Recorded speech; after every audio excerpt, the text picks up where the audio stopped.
Welcome back to Talk Tickers, the show that breaks down earnings calls so you don't have to. And today, we are diving deep into Yum China's Q3 2024 earnings call. We're talking KFC, Pizza Hut, but on a scale that's absolutely mind-blowing. Oh, yeah. When you think about the sheer size of the Chinese market. You're telling me this isn't just some small-town burger joint. We're talking about a company that's serving millions upon millions of customers every single day. And the crazy thing is, they're not just surviving in this tough economic climate. They're thriving. Their latest earnings call paints a fascinating picture of how they're navigating these challenges and finding opportunities for growth. So let's get into the nitty-gritty. We've got the transcript hot off the press. The stock is popping. And we are ready to dissect what is really driving their performance. Where do we even begin with a company this massive? I think we start with the big picture. Yum China is posting some pretty impressive numbers. System sales, which is a fancy way of saying total sales across all their stores, are up 4% year over year. Not only that, their core operating profit, the profit from their main restaurant operations, surged a whopping 18%. Hold on. 18%. That's a massive jump, especially considering the economic headwinds we keep hearing about. What's the magic formula here? Are people just that hooked on their fried chicken? It's more than just the cravings, although I'm sure those play a part. Yum China is pulling off this delicate balancing act. They're strategically adjusting their prices, squeezing every ounce of efficiency out of their operations, and constantly rolling out these innovative new formats that keep customers coming back for more. Okay, I am intrigued. Let's break down each piece of this strategy. First up, pricing. How are they navigating that tightrope between attracting budget-conscious consumers and maintaining profitability? Well, at KFC, they're cleverly widening their price range to appeal to both ends of the spectrum. On one hand, they're pushing those value-oriented combo meals, especially for delivery, which is a huge market in China. But at the same time, they're seeing strong growth from their higher-priced items, like their specialty coffee drinks and breakfast offerings. You're talking about KCoffee, right? Their answer to Starbucks. Jack's right. They're literally brewing up a coffee empire alongside their buckets of chicken. That's a bold move, trying to compete head-to-head with a coffee giant like Starbucks. It is bold. But it seems to be paying off. Their KCoffee sales are booming. They're opening hundreds of cafes, and they're seeing a nice bump in sales at locations where they have both KFC and KCoffee side by side. It's fascinating to see how they're leveraging their existing brand recognition and infrastructure to make a splash in a whole new market. Okay, so KFC is playing a smart pricing game. What about Pizza Hut? Are they using a similar strategy? Pizza Hut is taking a slightly different approach. They're laser-focused on becoming the go-to pizza option for the masses. They've been strategically lowering their average price per customer for years, and this quarter was no exception. Their ticket average is down 9% compared to last year. Whoa, a 9% drop? That's a pretty aggressive move. Are they sacrificing profits just to grab market share? It's a calculated risk for sure, but it seems to be driving traffic. Their system sales are up 2%. And while their same-store sales, the sales at stores that have been open for at least a year, are lagging a bit, they're making up for it with sheer volume. And here's the interesting part. They're experimenting with a new format called Pizza Hut WOW, which offers even lower prices, and is specifically designed to attract dine-in customers. Pizza Hut, WOW, KFC with a side of coffee. These guys are constantly innovating. But let's not forget the behind-the-scenes magic. That keeps their margins healthy. What are they doing on the operational efficiency front? This is where things get really interesting. Yum China is obsessed with efficiency. They've launched these two initiatives called Project Fresh Eye and Project Red Eye, and they're all about simplifying processes, automating tasks, and optimizing every single dollar they spend. Okay, I'm hooked. Break it down for me. What are these mysterious eye projects all about? Project Fresh Eye is all about streamlining operations at the restaurant level.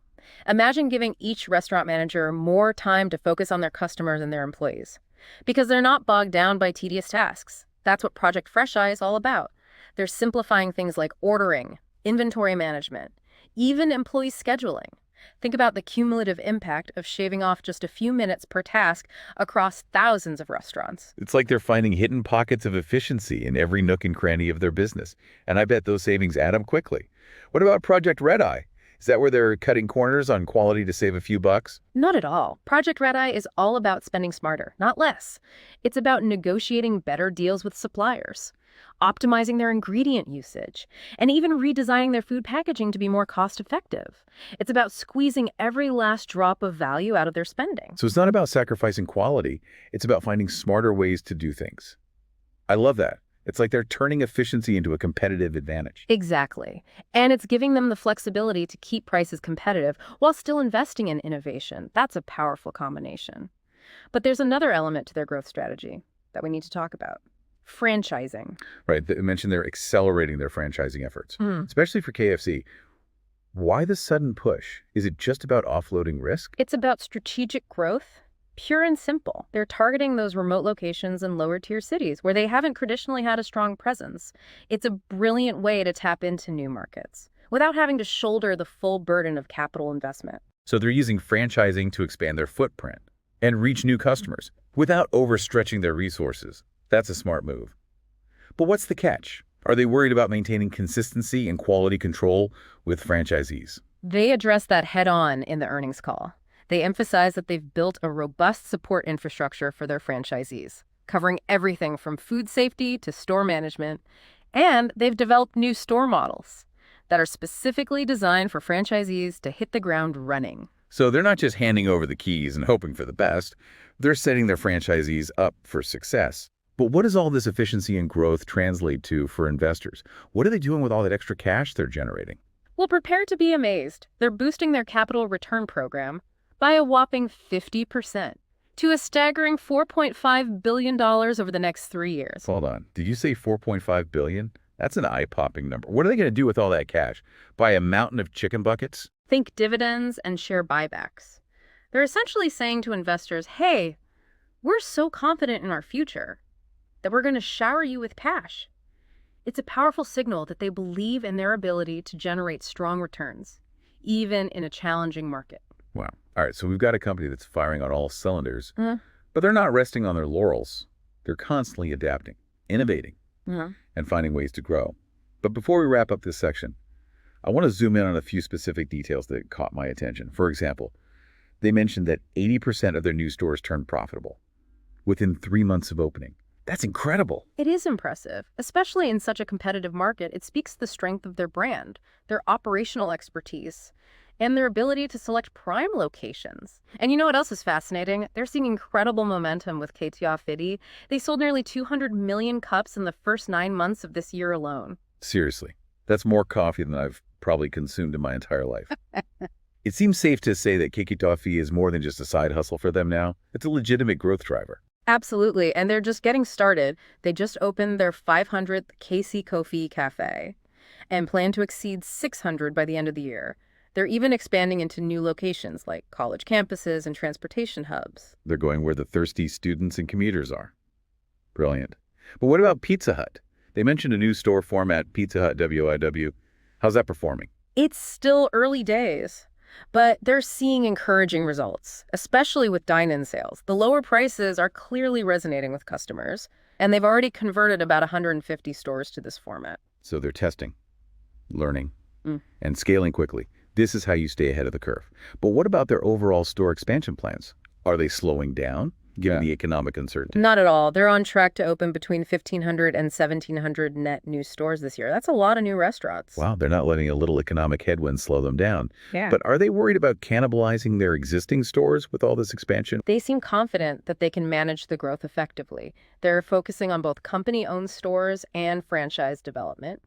And they've got a proven track record of opening profitable stores. Remember that stat about 80% turning profitable within 3 months? That's no accident. Right. That's a pretty good indicator that they know what they're doing. They're clearly a company that's focused on long-term sustainable growth. But speaking of growth, what about their plans for the rest of the year? Did they offer any guidance? They're cautiously optimistic, acknowledging that the fourth quarter is traditionally a slower season for them. They haven't seen a significant impact from the recent stimulus policies yet, but they remain confident in their ability to navigate this complex environment and achieve sustainable growth. So no bold predictions. But they're not hitting the panic button either. It's all about staying focused on what they can control, executing their strategy, and delivering value to their customers. But before we jump into our This Is Not Financial Advice segment, I want to circle back to one thing that really struck me. They talk about the importance of striking a balance. between system sales growth and same-store sales growth. It's not an either situation for them. They want both. That's a key takeaway here. They're not just chasing short-term gains by opening a bunch of new stores and hoping for the best. They're laser-focused on making sure their existing stores are thriving and constantly improving. They're thinking long-term. And that's a good sign for investors. It's a long game they're playing, that's for sure. And speaking of long games, they're also not afraid to double down on what works. They mentioned that delivery sales are now a whopping 40% of their total sales. That's a big chunk of change. 40%, that's incredible. Yeah. But they're not just passively relying on third-party delivery platforms, are they? Nope. They're playing the field strategically. They're actively managing their delivery fees and introducing more entry-level price points to attract those value-conscious customers who might be hesitant to pay a premium for delivery. And it's working. They've actually increased their market share on those third-party aggregator platforms. So they're not just letting the delivery giants dictate the terms. They're staying in control and making sure they remain competitive in that space. Pretty savvy. But all this talk about efficiency and strategy, it almost makes them sound like a well-oiled machine. Where's the human element in all this? Well, that's where those eye projects come back into play. Remember Project Fresh Eye? That initiative isn't just about streamlining processes. It's about empowering restaurant managers to spend less time on administrative tasks and more time focusing on their teams and their customers. Happy employees, happy customers, right? Makes sense. You can't just treat your employees like cogs in a machine. You need to invest in them and give them the tools and the freedom to do their best work. But what about Project Red Eye? Does that have a human element too? Absolutely. Project Red Eye isn't just about cutting costs. It's about making smarter choices that benefit everyone. For example, they're optimizing their ingredient sourcing and usage, which not only saves money, but also reduces waste and supports sustainable agriculture. So it's a win-win for the company, the environment, and their customers. Okay, I'm starting to see the bigger picture here. They're not just about profits. They're thinking about their impact on the world around them. But let's get back to those impressive sales numbers for a minute. They specifically mentioned that same-store sales are showing sequential improvement. What does that mean exactly? It means things are getting better, even if they're not quite back to pre-pandemic levels. Same-store sales are a key metric for any restaurant chain because they measure how well existing locations are performing over time. And the fact that Yum China is seeing sequential improvement means they're on the right track. So they're not just riding the wave of new store openings. They're making sure their existing stores are holding their own. But let's dive deeper into the brand specifics for a minute. KFC is obviously a powerhouse, but Pizza Hut seems to be undergoing a bit of a transformation. What's the story there? Pizza Hut is definitely shaking things up. They're laser-focused on attracting a wider audience by making their pizza more accessible and affordable. That's where the Pizza Hut WOW format comes in. It's all about lower prices and a more casual, family-friendly dining experience. They're essentially repositioning themselves as the go-to pizza option for the masses. So it's a volume game for Pizza Hut. Yeah. More customers, lower prices, but hopefully higher profits in the long run. But let's not forget about their secret weapon, the one that's taking on the coffee giants. KCoffee. What can you tell us about their strategy there? KCoffee is a fascinating case study in how to leverage existing assets to create a new revenue stream. They're capitalizing on their massive KFC footprint by adding KCoffee counters and cafes to existing locations. They're also developing a unique menu that caters to local tastes, offering things like those sweet and savory chicken waffle concoctions you mentioned earlier. And of course, they have a built-in price advantage because they're already benefiting from economies of scale with their KFC and Pizza Hut operations. It's like they're playing 4D chess while everyone else is still stuck on checkers. They're leveraging their strengths to create a multi-pronged attack on the market. But let's get back to this whole franchising thing for a second. It seems like they're really doubling down on that strategy, especially for KFC. Are they just trying to grow as fast as possible? Or is there a more nuanced strategy at play here? It's more about strategic expansion than just sheer speed. Remember those remote locations in lower-tier cities we talked about? Those are the areas they're targeting with their franchising efforts. They're tapping into new markets and reaching new customers without having to shoulder the full burden of capital investment. It's like they're playing a game of risk, strategically placing their pieces on the board to maximize their reach and minimize their exposure. But let's not forget about the human element here. Are they concerned about maintaining quality and consistency with franchisees? especially in those far-flung locations. Absolutely. They emphasized in the earnings call that they've invested heavily in creating a support system for their franchisees, covering everything from food safety training to operational best practices. They're not just handing over the brand and hoping for the best, they're actively setting their franchisees up for success. So they're thinking about the long-term sustainability of their brand, not just the short-term gains from rapid expansion. That's a good sign.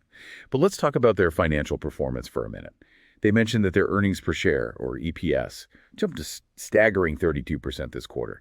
What's driving that growth? It's a combination of factors. First, their revenue is growing, thanks to a combination of new store openings, same-store sales improvements, and the continued success of their delivery business. Second, they're managing their costs effectively through those op projects we discussed earlier. And finally, they're benefiting from share buybacks, which reduce the number of outstanding shares and boost earnings per share. So it's a three-pronged attack on the earnings front. Growing revenue, Yeah. controlling costs, and strategically managing their share count. Impressive stuff. Mhm. But let's not forget about their commitment to giving back to the community. They mentioned several initiatives related to education, disaster relief, Yeah. and sustainable agriculture. Why is that important to them? It's about more than just profits. It's about building a sustainable business that benefits everyone, including the communities they serve. They understand that their success is intertwined with the well-being of their employees, their customers, and the environment. So they're investing in initiatives that create shared value and make a positive impact on the world around them. It's like they're saying, look, we're not just here to sell chicken and pizza. We're here to make a difference. And that's the message that resonates with consumers, especially younger generations who are increasingly conscious of corporate social responsibility. But before we move on to our This Is Not Financial Advice segment, where we'll cook up a spicy trade idea, I want to ask you one final question. What's the one thing you think listeners should take away from this deep dive into Yum China's earnings call? I think the key takeaway is that Yum China is a company that's firing on all cylinders. They're navigating a challenging economic environment with remarkable agility and resilience. They're innovating relentlessly, expanding strategically, and managing their operations with laser-like efficiency. And they're doing all of this while staying true to their values and making a positive impact on the world around them. They're a company that's worth watching, and I wouldn't be surprised to see them continue to outperform the market in the years to come. All right, I'm convinced.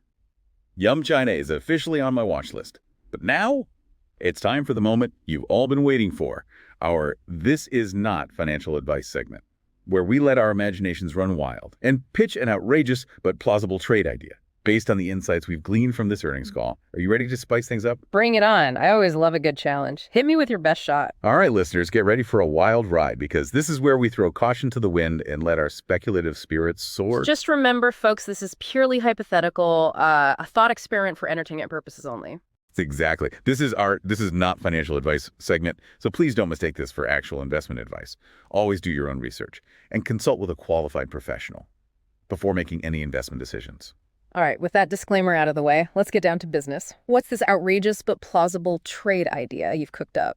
Well, based on everything we've learned about Yum China today, their dominance in the Chinese market, their innovative new formats, and their incredible growth with KCoffee, I'm thinking, what if we short Starbucks and go long Yum China? Now that's a spicy take. Shorting Starbucks the coffee king. You're a brave soul, but walk me through your logic here. What makes you think this is even remotely plausible? Think about it. Yum China is aggressively expanding their KCoffee brand, and they're seeing phenomenal results. They're selling millions upon millions of cups of coffee, opening new cafes at a breakneck pace, and even experimenting with unique offerings like those chicken-infused waffle creations. Meanwhile, Starbucks is facing increased competition in China. Their growth is slowing, and their stock price has been relatively stagnant. I see what you're getting at. You're essentially betting that KCoffee will continue to steal market share from Starbucks, potentially even becoming the dominant coffee player in China. It's a bold prediction, but not entirely outlandish, considering Yum China's track record of success and their deep understanding of the Chinese consumer. Exactly. And let's not forget about the financial firepower Yum China is packing. They're generating tons of cash, returning it to shareholders through dividends and buybacks, and they have a rock-solid balance sheet. Starbucks, on the other hand, is facing margin pressure, and their capital return program is nowhere near as generous. So you're looking at a combination of factors: KCoffee's growth potential, Starbucks' vulnerabilities, and the stark difference in their financial positions and shareholder-friendly policies. It's a high-risk, high-reward play for sure. But if KCoffee continues to gain traction and Yum China keeps executing on their strategy, it could pay off handsomely. Exactly. It's a speculative bet, but it's grounded in the insights we've uncovered today. Of course, this is just a thought experiment. Yeah. And we're not recommending anyone actually make this trade. Absolutely. This is pure entertainment, folks. Don't go betting the farm on a coffee showdown in China based solely on our ramblings. Always do your own research. Consult with a financial advisor. And never invest more than you can afford to lose. Wise words. But hey, it's fun to speculate, right? And who knows, maybe in a few years, we'll look back at this episode and say we called it. Stranger things have happened. But for now, let's wrap up this deep dive into Yum China's earnings call. We've covered a lot of ground today, from their impressive financial performance to their innovative growth strategies and their commitment to making a positive impact on the world. We've explored their pricing strategies, Yeah. their operational efficiency initiatives, their franchising plans, their new store formats, their ambitious plans for KCoffee, and even their commitment to social responsibility. It's been quite a journey. And hopefully, you've learned something along the way. Remember, the goal of Talk Tickers is to equip you with the knowledge and insights you need to navigate the complex world of investing. We break down the earnings call so you don't have to, and we try to make it fun and engaging along the way. So if you enjoyed this episode, please subscribe to Talk Tickers, leave us a review, and tell your friends about the show. And as always, remember that this is not financial advice. Do your own research, consult with a qualified professional, and never invest more than you can afford to lose. Until next time, happy investing.